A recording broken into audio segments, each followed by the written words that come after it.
Good morning, good morning mga kapatid kong tunay. Nagapalikit muna kita dito sa uling, sa Kalana di uling mga kapatid kong tunay. At mahal-mahal talaga ng gas mga kapatid kong tunay. Kaya dito muna tayo sa Kalana di uling. Ako'y magapainit ng tubig at kami ay magkakapi mga kapatid kong tunay. Nausok. Kaya lang dito sa sa pag-uling ang gamit, maraming abo. Ang daming abo mga kapatid kung tunay pag ang gatong ay uling. Kaya kailangan ay malinis agad ang pano. Ayan, nagkaratanggal ko lang ang abo. Ayan dami na namang abo. Ayan ang palingas ko. At ako'y magapakulo ng tubig.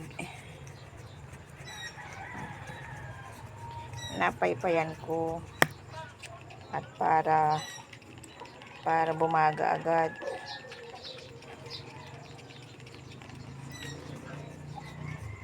Dito lang sa uling, pag ikaw ay nagamadali, hindi ka pwedeng dito, hindi mo pwedeng pusahin gawa ng ito ay syempre mapabagahin pa bago ka makasalang ng pagkain o kaya ay makapagpainit ng tubig. Gusto ko nga ni magkatong ng kahoy, ay ako man din ay merong yung abuhan doon sa may likod, at inagatungan ko yung bayan ng kahoy yun mga kapatid kung tunay. Pag talagang walang panggatong, pag naubusan ng panggatong, walang uling, walang gas, ay di sa kahoy. O tipid pa yung kahoy, gawa ng walang gastos yun mga kapatid kung tunay. Papadikit muna tayo dito, tagal. Ayan.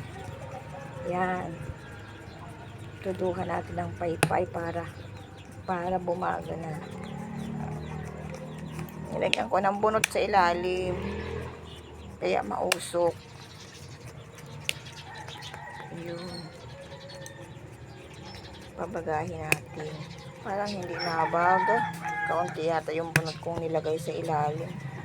Usok lang ng usok. Ayun na, napitik ng baga. Yan, napitik na. Dito na nga niya ako sa labas ng bahay parikit at gawa ng pagsalo ng bahay. Ito yung mga ngalat ang abo ay maigi na lamang dito sa labas ng bahay, at pwede naman kahit at pwede nang walisin ay doon sa loob ng bahay. Mga ngalat ang abo mga kapatid kung tunay. Kaya may kaunting baga na yun.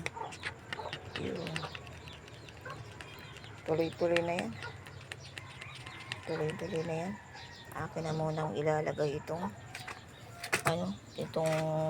takuri. Takuri. Yan. Tuloy-tuloy na yan mga kapatid ko. Sige po mga kapatid ko tunay. Bye-bye. And God bless. Salamat po sa inyong lahat. Good morning.